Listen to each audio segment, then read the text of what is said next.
students. Today we're going to start with the English literature chapter 12, that is the traditional ring, यानी कि एक रीति रिवाज की अंगूठी. Page number 83. Anna was alone upstairs in the bedroom. Her mother was downstairs in the sitting room. Anna slipped her mother's ring into her finger. She watched the gems sparkle in the sunlight and stream through the open window. Anna, please hurry up with the thread, her mother called. I need more blue embroidered these forget-me-nots. Anna set the ring back on the dresser and hurried downstairs. Here she said, admiring the blouse her mother was embroidering. I'm sure it will win you a prize at the fair. Anna ऊपर के bedroom में अकेली थी. उसकी mummy नीचे थी, room में बैठी थी. आना अपनी माँ की अंगूठी अपनी फिंगर में डाली थी और उसके बाद विंडो से नीचे जो सिल्वर और ब्लू कलर के जेम्स थे उनके ऊपर जो सनलाइट पड़ रही थी उन्हें देख रही थी खुली हुई विंडो से. तभी आवाज़ आती है, आना प्लीज़ जल्दी करो, धागा लेकर के आओ. उसकी माँ चिल्लाती है, मुझे और नीले रंग की मुझे और ही एम्ब्रॉयडर मतलब छोटे छोटे ब्लू स्टोन्स होते हैं, मुझे वो चाहिए नॉट्स बांधने के लिए, प्लीज़ जल्दी से धागा लेकर के आओ. तो आना ने जो रिंग पहन ली थी अपनी माँ की वो वापस से ड्रेसर के पास रखी और नीचे जाने लग गई. शी सेड कि उसकी जो माँ थी आना की, वो एक ब्लाउज पे कढ़ाई कर रही थी. तो वो अपनी माँ के ब्लाउज की कढ़ाई की तारीफ करते हुए कहती, माँ ये बहुत ही खूबसूरत लग रहा है, अब की बार प्राइज आप ही जीतेंगी.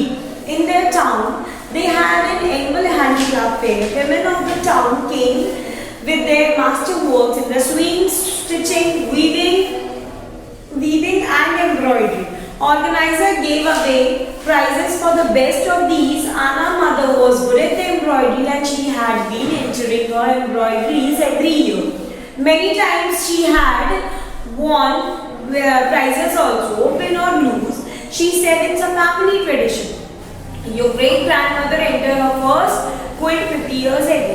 उनके टाउन में एक कंपटीशन होता था जिसमें औरतों को अपनी जो भी कला है जैसे कि सिलाई, कढ़ाई, बुनाई, ये सारी चीज़ों की कलाओं को दिखाने का मौका मिलता था. वहाँ पे एक मेला लगता था और आना की माँ एम्ब्रॉयडरी में बहुत ही ज़्यादा एक्सपर्ट थी. तो वो हर साल उसमें पार्टिसिपेट करती थी और जीतती भी थी, कभी कभी हारती भी थी.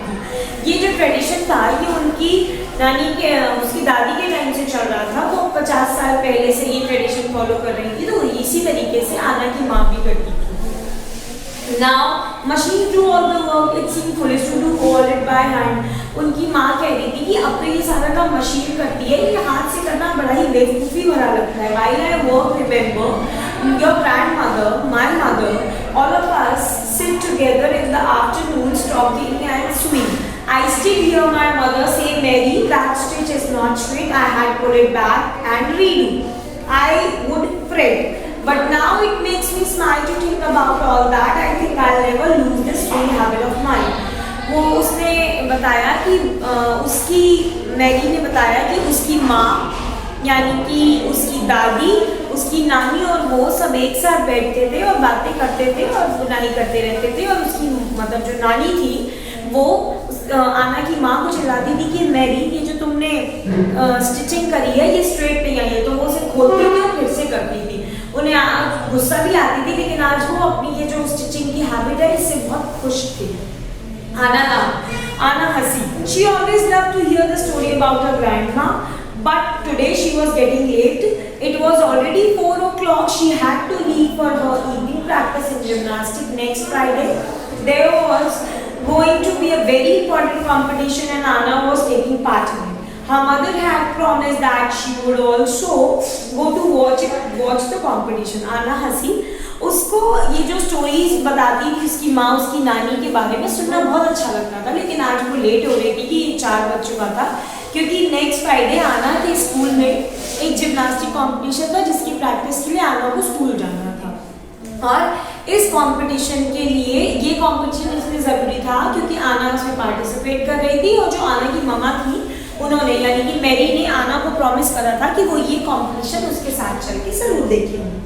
Anna left for the school gym and her mother remained busy with her embroidery. Anna school के लिए चली गई, उसकी मम्मा एम्ब्रॉयडरी में बिजी हो गई. When Anna returned home, her mother met at her the door. Did you take my ring? She asked. I put it on the dresser so it wouldn't catch on the embroidery threads. Now it is not there. तो उसने जैसे ही आना वापस आई, उसकी माँ उसे gate पे मिली और एकदम से पूछ रही कि क्या तुमने मेरी रिंग देखी है?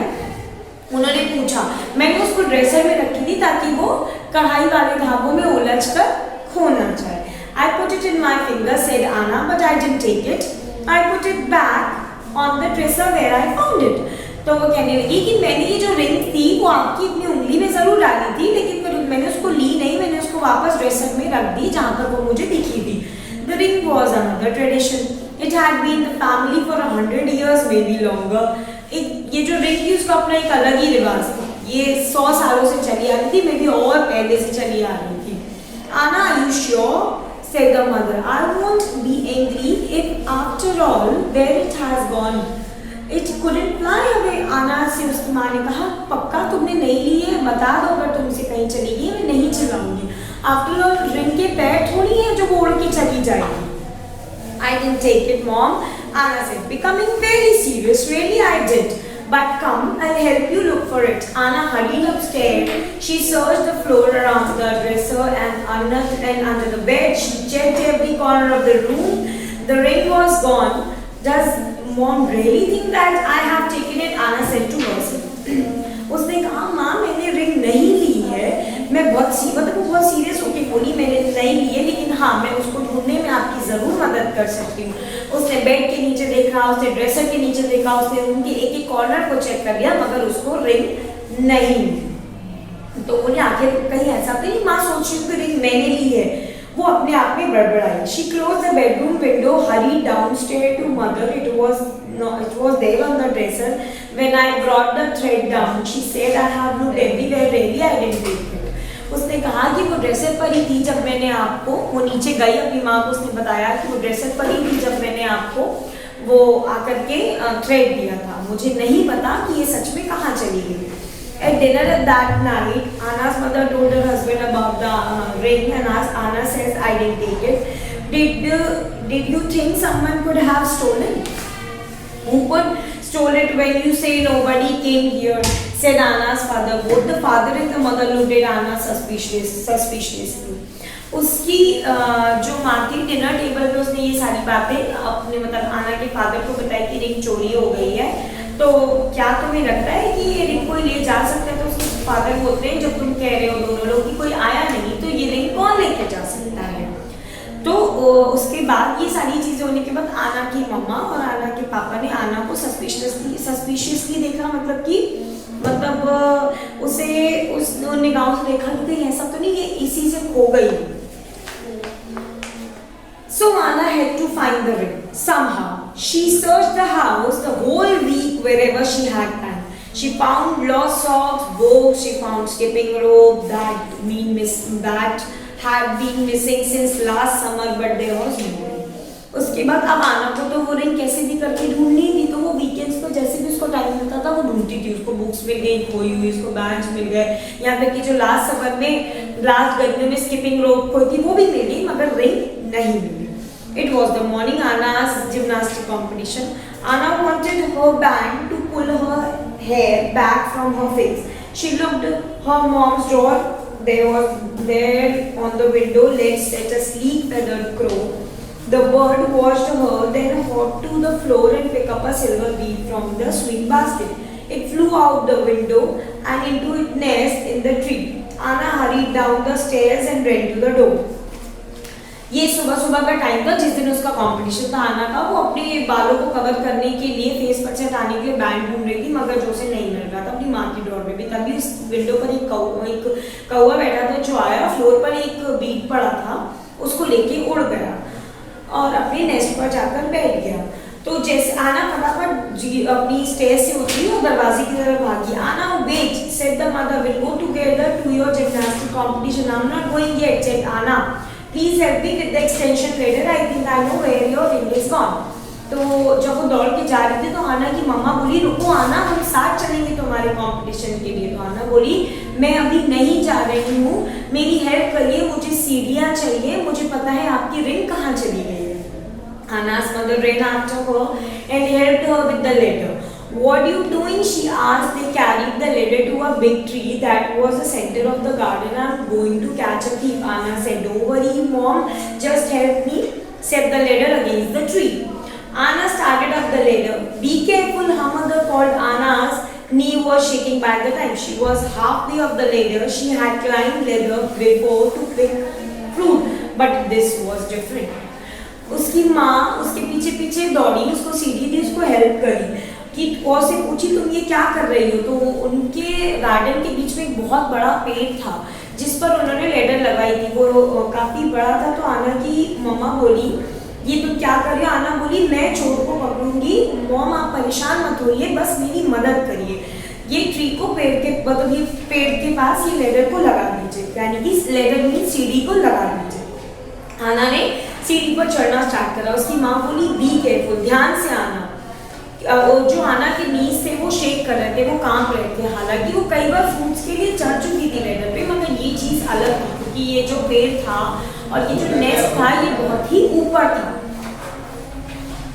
Her mother was calling, Anna, don't climb any higher, come down. Anna couldn't answer. Climbing down might be worse than going up. उन्होंने कहा आना ऊपर मत जाओ, गिर जाओगी। लेकिन आना ने सोचा नीचे आना ज़्यादा बेकार और बुरा हो जाएगा बजाय ऊपर जाने के। लेकिन वो चढ़ती रही, बराबर चढ़ती रही। The crow had flown off in the nest. In its nest, there were buttons, beads, a pile of shiny objects. Anna sorted through the crow's stolen treasure. There was the ring. जो कौवा था वो अपने nest पर नहीं था, वो उड़ चुका था। आना जब उस नेस्ट तक पहुंची, इतना ऊपर चढ़ के वहां तक पहुंची, तो उसने बटन्स देखे, बीड्स देखे और कुछ कुछ शाइनी ऑब्जेक्ट्स देखे और उसके बाद उसने वहां पर उस रिंग को भी देखा। She put it in her finger and then slowly climbed down and later luckily the crow wasn't there to drive at her. वो धीरे धीरे रिंग को अपनी जब उसने रिंग को अपनी उंगली में पहन लिया, धीरे धीरे उतरने लगी और ये अच्छी बात थी कि कौवा नहीं था उसके ऊपर कूदने के लिए। Anna trod the ground. She handed the ring to her mother. Mom, you were wrong when you said it couldn't fly away. It flew away, but it's flew on the crow's beak. I caught the thief taking a bed from your swing basket. Anna's mother hugged her and said, I'll tell your daddy put a screen on the window. Then she put the ring on Anna's finger and saying, you can wear it as a good luck for your competition. जब उसके बाद आना ने ring अपनी माँ के हवाले कर दी क्योंकि माँ ये आपने गलत कहा था कि रिंग उड़ नहीं सकती थी। भले ही रिंग उड़ नहीं सकती थी लेकिन वो उड़ के कौवे की चोंच में जा सकती थी, तो वो चली गई। फिर उसके बाद आना की मम्मा बहुत खुश हुई, उन्होंने उसे हक करा और कहा मैं तुम्हारे पापा को बताऊंगी कि वो जो विंडो है वहाँ पर एक शील लगवा दे ताकि जो कौवा है कोई भी चीज़ अब अंदर से बाहर लेके ना जा पाए। और उसके बाद उन्होंने वो रिंग आना को पहना दी और कहा कि तुम इस रिंग को रख सकती हो as a good luck for your competition. मतलब अपने जैसे हम लोग किसी को कहते हैं ना गुड लक, वैसे ही उन्होंने उसकी अपनी बेटी को वो रिंग दी थी कि इसे पहन लो, ये तुम्हारे लिए गुड लक होगा। Thank you. Hope this